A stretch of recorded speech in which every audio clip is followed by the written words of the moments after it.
Voices from Pleiku, the men who served and fought there.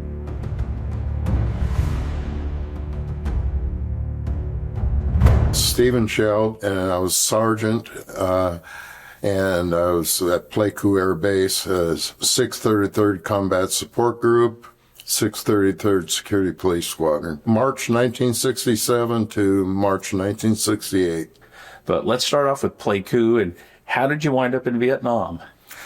Well, I was at K.I. Sawyer Air Force Base in the UP of Michigan, and our job there was standing in front of B-52s in 20 below zero weather. And I said, I'm had enough of this. I need something warm. So I volunteered to go to Vietnam.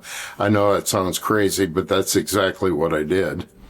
I was 18 years old, so I didn't realize at the time what I'm getting into.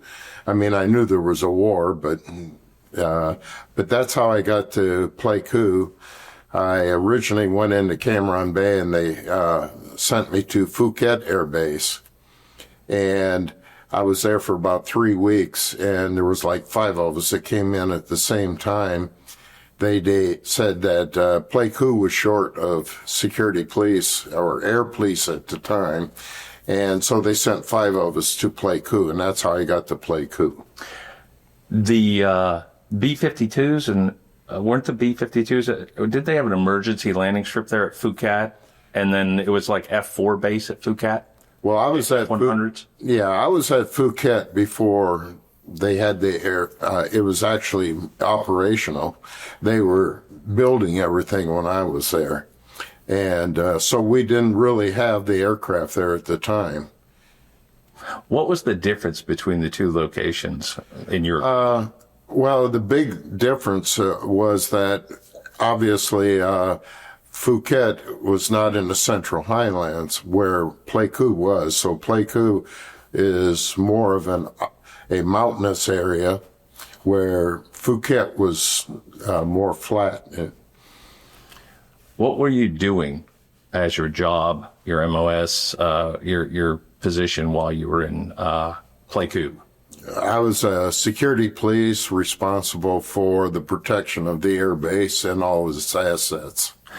Now, do you have a memorable moment, something either funny or tragic or something that happened that really sticks with you? Well, I'll go funny first. Okay. And my buddy and I, we were off. We got 1 day off a month, and we decided that we wanted to get some rice wine. So we heard about this mountain yard village that had rice wine, and so we procured a Jeep. I'll call it procured, and we drove to what turned out to be Cambodia because Pleiku was so close to Cambodia and Laos. And so we drove and we found a mountain yard village, and we had a case of Budweiser. We traded the chief of the case of Budweiser for the mountain for the wine, and we came back and had a party that night with some rice wine. And I look back upon it, and we drove this Jeep from Pleiku to Cambodia, and neither one of us had any weapons with us, and so that's the funny part. And the tragic part was in 1967, I believe it was in August, where our arms room blew up. And I was in the doorway when it blew up. And luckily, the guy in front of me was bigger than me, and he took most of the impact and it blew me out the door. And I wasn't even supposed to be there, but I was in the barracks, and the first sergeant came in and said, "Hey, we got a VIP plane coming in. We need a guard on it. So go." And so that's why I was there. And it was the outgoing shift that was turning their weapons in and cleaning it at the time when it blew up. They said that it was somebody that was messing with their grenades that happened. And it turned out a couple of years later that it was actually sabotage. So that's the tragic part. We had one person killed and probably 15 wounded. And while it was blowing up, we had other security policemen that crawled in and pulling people out, and they all got the Airman's Medal. The wing commander, or I should say the group commander at the time, came over and they had a big formation and gave them all the Airman's Medal. So that was probably the tragic, and the other part would be where we had probably the most attack was during the Tet Offensive of '68. Can you go into that and tell me what the Tet Offensive was like at Pleiku? Yeah, it was nothing. How did the day start? Anything out of the ordinary? Yes. It started out where we had an outpost out from the munitions area. It was probably, I'm guessing, maybe anywhere from a half a mile to a mile out. And it was all the Vietnamese army that had it. And the North Vietnamese and the VC came in and took it over. And turned out that the army sentries were sleeping at the time, and they went in, and so they set up their mortars and rockets and started shooting into our base. And we had a Spooky took off, an AC-47, and started circling above, and the command center would not let them shoot because the Vietnamese and their families were trying to get out the backside. But I think, my own personal opinion, is that the reason that we never got the natural infiltration was because of Spooky circling up there. And I think they were very familiar with the AC-47s and what their capabilities were. For the viewers out here, can you talk about that AC-47 and tell them what its capability was at the time? Yeah, it had, I'm not an expert on it because I was not a mechanic or anything, but it had 3 miniguns coming out the side of it, and each one of them shot 6,000 rounds per minute. So that's 18,000 rounds coming to the ground, and it can cover quite an area doing that. And I'm sure you'll interview some of the folks that were mechanics or crew chiefs on that, and they could tell you a little more about it than I could. But being security, you understand 1 gun, 10 guns, 100 guns makes a big difference. Yeah, and our squadron was only about 89, and it turned out that it was a North Vietnamese battalion of artillery that was attacking us, but they never infiltrated the base. They shot 122 millimeter rockets and 81 millimeter mortars at us, and I believe it was somewhere between 21 and 30 rounds that landed. You have to understand that Pleiku was one of the smallest air bases. You could almost, Tiger Woods could take his driver and hit it from the south to the north perimeter. That's how small our base was. And so when you get that many rockets and mortars landing at a base, it covers pretty good. How many people are in a battalion? Somewhere around 300 to 500. So you're outnumbered basically 4 to 1.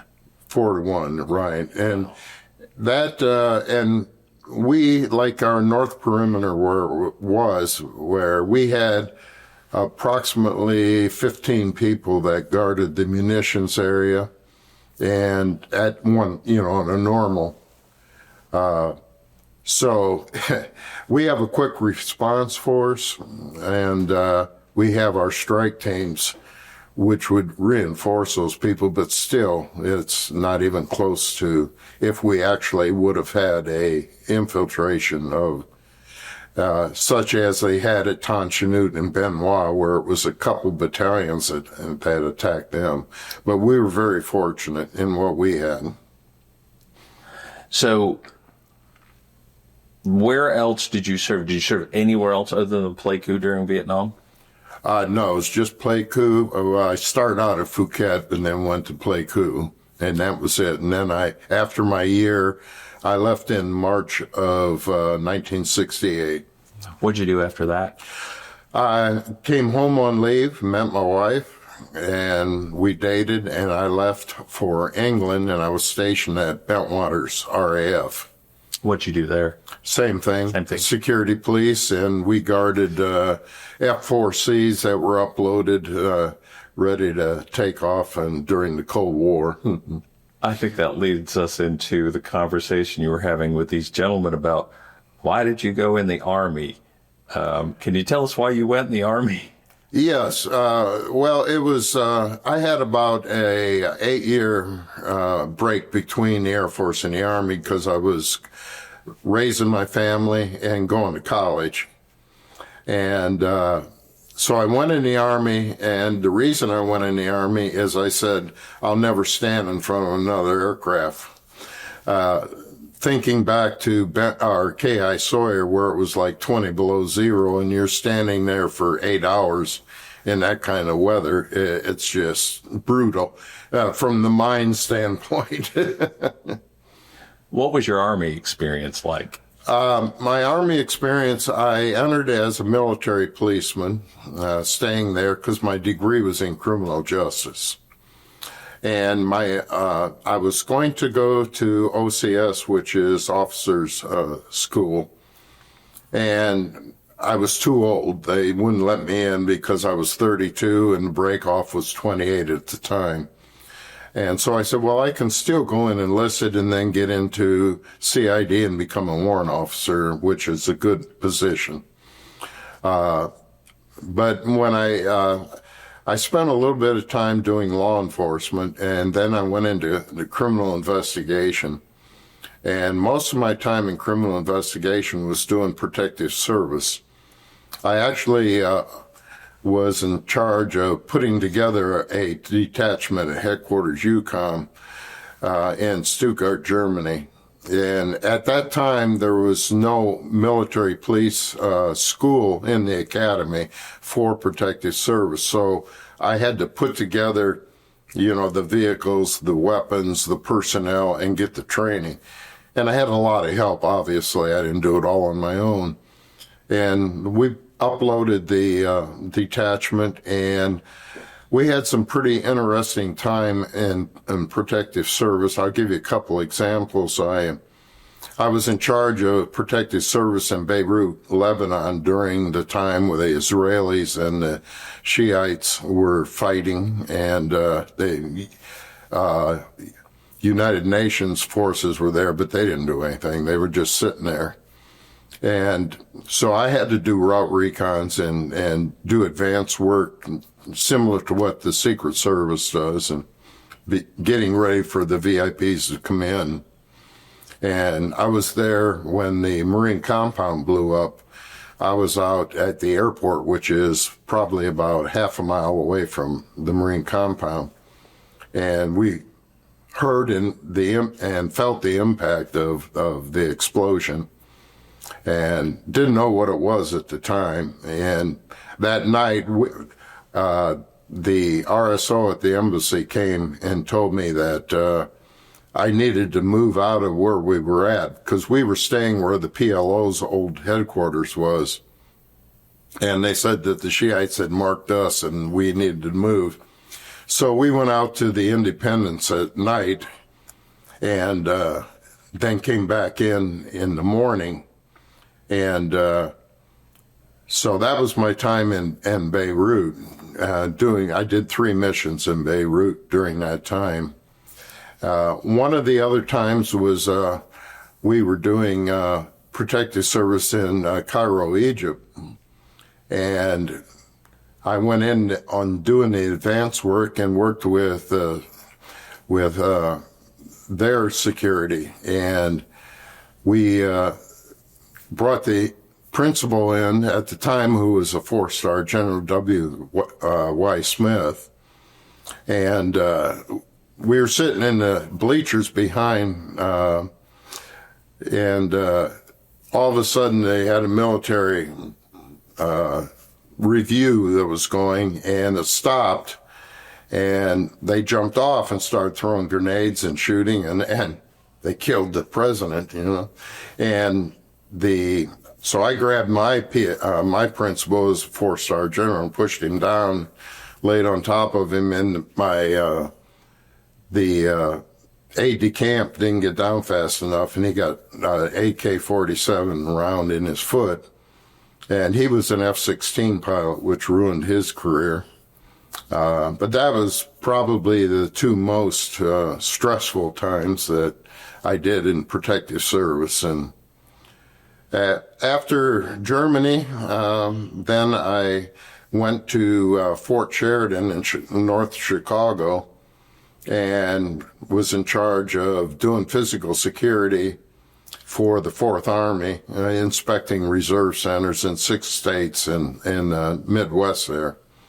And after that, I got out of the Army after 6.5 years because they offered me a federal civilian job, making about 3 times what I was making. So I was left the Army and moved off base, came back in the next morning.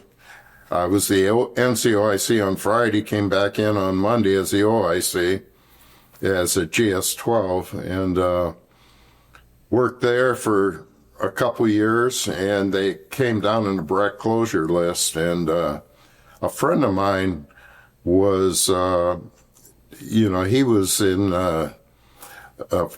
South Carolina working at the Savannah River site, which is a nuclear weapons type of facility. And he says, hey, I got 2 positions here if you want one. And so I flew down, and they had the azaleas blooming and all that. And I called my wife. I says, I'll tell you what, there's slush in Chicago, and there's azaleas down here in South Carolina, so we're moving. I'm noticing a pattern. Cold weather is not your friend. No, it's not my friend. And so I went down, and I started out as in charge of a raw uraniums facility in the National Labs.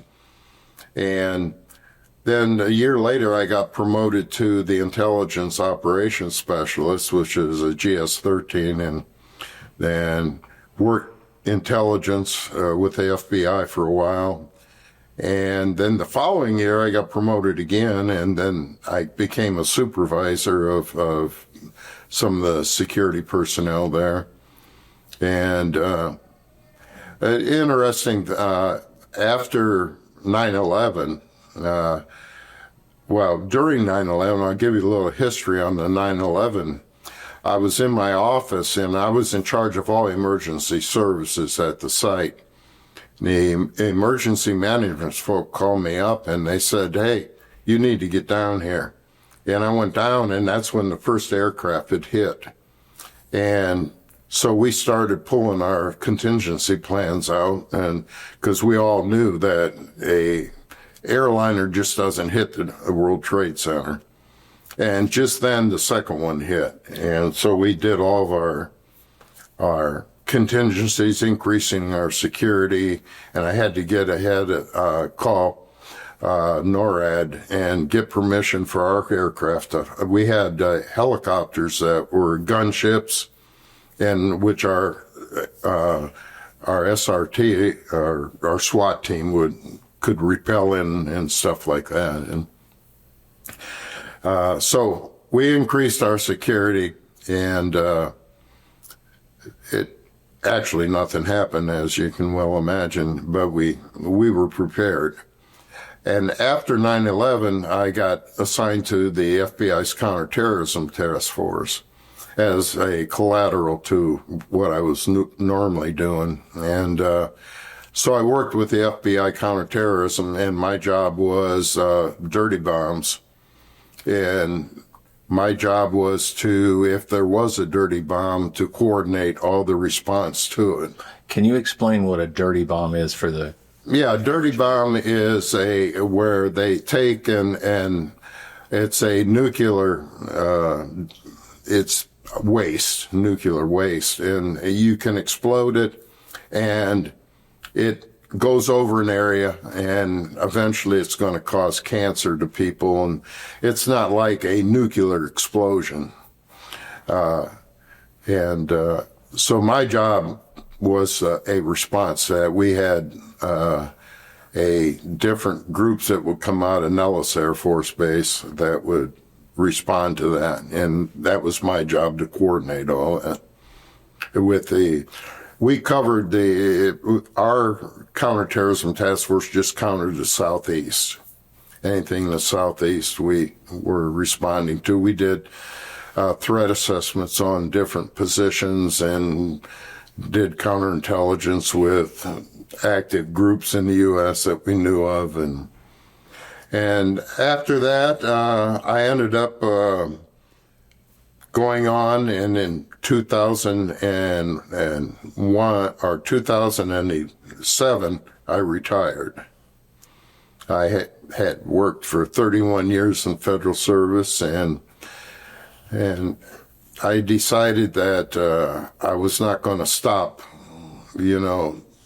volunteering, and I did a lot of different things. I volunteered at the Veterans Administration at the hospital for a while. I did the Veterans History Project, interviewing people, and I currently am a mentor to people in the Veterans Treatment Court, which is a court where the veterans that get in trouble with the law, they have a special court, and it's a 2-year stint for them.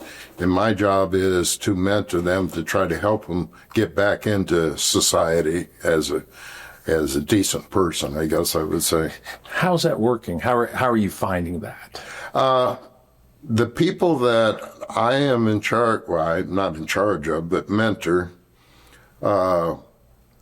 they're doing very well. They've got some problems, and a lot of it is alcohol and drugs, and some of it is PTSD, where they did some things violently to their spouse or to somebody else, and so they're coming along, and they know that the option is you go to prison or you go to this treatment court. So it's a 2 years, and if they mess up, they're going to prison. And my job is to help them not to mess up. I don't think that the normal citizen understands the day somebody leaves the military. I've heard it referred to as the loneliest day in your life. It is, because it's a brotherhood, and you're used to a regiment. And personally, I love the regiment, and I still live by it. And it drives my wife nuts, but, I'm used to getting up at a certain time and doing certain things. And what's the first thing you do when you get up? First thing I do and get up is make a bed. I have not met one veteran that will say they do anything else. They get up and they make the bed first thing. Yep. Oh my goodness. And I mean, that's how you start your day. And that gives you, I heard a interview with a retired admiral, and he said that the reason that they push that on the military is because it gives you a sense of accomplishment in the morning to get started. And that's the reason that's pushed into your mind, or so to speak. But yeah, that's the first thing I do. And the older I get and the more I get into, I get my regimen in the morning and drinking coffee and listen to the news and then get on with my day. What's it like for you to come to one of these reunions? Oh, I'll tell you, the guys, they're like a brother. This particular, I belong to a couple different organizations. So this particular one is my favorite, because it's not just guys that did what I did as a security policeman. They're aircraft mechanics, they're signal, their radar, whatever they do. And it's interesting that it doesn't matter what we did. We all did pretty much the same thing. We all had our own mission, and we did it, You know, a lot of people will see, well, you're a hero. No, we did our job. That's all it is. We did our job, and we did it to the best we could, and personally, I'm proud of it. You know, it's something that I'm proud of. My military history is, I'm proud of what I did, and I didn't do anything that anybody else wouldn't do in the same position, and, you know, it's like you do your job. What was your experience like coming home? Did you have an adverse reception, or was it positive? I've seen both sides. I'm just curious. Yeah, I had a problem in Chicago. I came in San Francisco and flew into Chicago because I lived in a small town in Ohio, and so I had to take a couple hops to get home. And in Chicago, when you're walking through the airport, people would turn their head away from you so they wouldn't have to say anything to you. And I never had anybody actually come up to me and spit on me or anything like that, because I'd have probably been in jail, because it wouldn't have been good for them. But luckily I didn't have that. I think that the hardest part for me is when I got home, my parents had a big sign on the house saying, "Welcome home," blah, blah, blah. And they had a party for me with all my friends. And so I'm sitting there, and I had just been in a mortar attack about 2 days prior. And so I'm sitting in my house, and I'm still feeling like I'm in Vietnam. And all my friends are talking about all the stuff that we did before I went in the military, you know, out chasing girls and drinking and partying and that kind of, and they're all talking about it, and I'm sitting there listening, and I just can't relate. It was hard for me to relate to what they're still doing, because I'm way past that. And so that was probably the hardest part for me. How long was it until you felt you started to blend back into the fabric of the U.S. culture? How long did that take? I'm not sure it ever has happened. I had a lot of nightmares. After my wife and I got married, I used to wake her up at night, and I'd be standing up in bed, and I'd be going like this, and she'd go, "What are you doing?" I said, I got it. And she'd go, "You got what?" "I got the snake." And she said, "Well, throw it away." And throw it away. And so I'd throw it, and she'd go, "Now lay down and go back to sleep." And that all stemmed, that one thing I never mentioned to you about in Vietnam. I jumped into a in-ground fighting position one time when we were under attack, and there was a snake in there. And I went out as quick as I got in. And lucky for me, it was not a poisonous snake, and it never bit me or anything, but it scared the devil out of me. And I never got over that, and I had a lot of problems with the explosion we had in the arms room, because, you know, I can still see the things that happened, and I still, you know, I think about Vietnam every day, not negatively necessarily, but I think of something will tweak my memory, and I'll think of Vietnam. And like I said, it's not always bad, but like if I hear a helicopter in the sky, like a Huey, you know, right away, you know, you think of Vietnam. You can tell the difference between a Huey helicopter from like a medevac helicopter that they have nowadays. And there's a very distinct sound. Very distinct sound. So there's things that tweak your mind. And in case nobody told you, the Knoxville Police Department has one. I was there. They use it to fly around, and they're always flying low level. They're looking for people growing dope. So if you hear one and it's a jet black one, it's the Knoxville Police Department just cruising around looking everywhere. But that is their machine they use that for. But yeah, when you hear that coming, that thump. Yeah, it's definitely different. And, you know, I'm sure I had PTSD, but in our days, it was suck it up and go back, get back to work. And there was no PTSD as they are now. They have a decompression time when they come back from combat. We never had that.